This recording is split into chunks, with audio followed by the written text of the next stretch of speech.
Hi everyone, today special chicken curry with bagara rice. ఇంకా మనం బగారా రైస్కి అయితే కావాల్సిన కూరగాయలన్నీ కట్ చేసుకొని అయితే పక్కన పెట్టేసుకున్నామండి. నెక్స్ట్ స్టవ్ ఆన్ చేసి ప్యాన్ పెట్టుకొని ఆయిల్ వేడయ్యాక బిర్యానీ దినుసులు వేసుకొని పచ్చిమిర్చి వేసుకొని మంచిగా వేయించుకోవాలి. నెక్స్ట్ అయితే పుదీనా కరివేపాకు అవి ఇంకా వేగాక నెక్స్ట్ అయితే మనం కట్ చేసి పెట్టుకున్న ఆలు బీన్స్ క్యారెట్ వీటన్నిటిని కూడా అందులో వేసుకొని మంచి కలుపుకుంటూ కుక్ అవ్వనివ్వాలి. సో వెజిటేబుల్స్ మంచి కుక్ అవుతాయి, బిర్యానీ ఫ్లేవర్ అయితే అదిరిపోద్ది. సో లైట్గా సాల్ట్ కూడా మనకు కావాల్సినంత సాల్ట్ కూడా వేసుకొని మంచి ఒక 50% వరకు కుక్ అవ్వనివ్వాలి. నెక్స్ట్ అయితే నేను బియ్యం ముందుగానే కడిగి పెట్టుకున్నాను. సో అందులో మనకు కావాల్సిన వాటర్ వేసుకొని నెక్స్ట్ ఈ మిశ్రమాన్ని మొత్తం అందులో వేసుకొని క్యాప్ క్లోజ్ చేసి కుక్ అవ్వనివ్వాలండి. కావాలనుకుంటే మధ్యలో స్విచ్ ఆఫ్ చేసి కలుపుకుంటే ఇంకా బెటర్ టేస్ట్ ఉంటుంది. సో లేదంటే నార్మల్గా వదిలేయచ్చు, అయినా ఇంకా నార్మల్గా వదిలిన టేస్ట్ బాగుంటుందండి. నెక్స్ట్ అయితే చికెన్ కర్రీ కోసం చికెన్ని సాల్ట్ ఇంకా పసుపు వేసుకొని క్లీన్ చేసుకొని పక్కన పెట్టుకుందాం.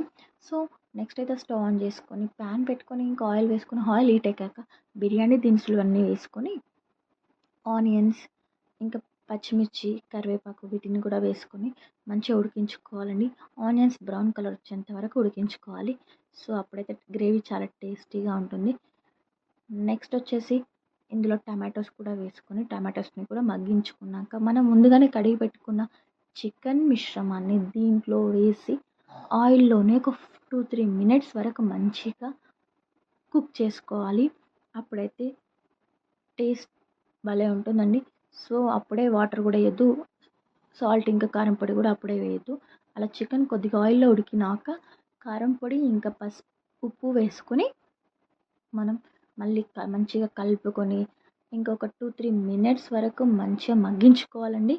తర్వాత మనకు గ్రేవీ ఎంత అవసరమో దాన్ని బట్టి గ్రేవీ కన్సిస్టెన్సీ కోసం వాటర్ని వేసుకొని గ్రేవీ చేసుకోవచ్చు. సో నేనైతే కొద్దిగా వాటర్ వేసుకున్నాను గ్రేవీ కోసం. సో గ్రేవీ కోసం వాటర్ వేసుకున్నాక మంచిగా కలుపుకొని ఇంకా క్యాప్ క్లోజ్ చేసేసానండి. ఇక్కడైతే రైస్ కుక్కర్లో అయితే రైస్ అయితే అయిపోయింది.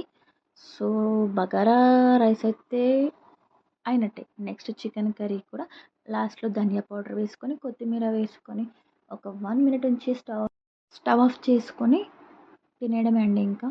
సో వీడియో నచ్చినట్టయితే సబ్స్క్రైబ్ చేసుకోండి. ఆనియన్స్ బ్రౌన్ కలర్ వచ్చేంత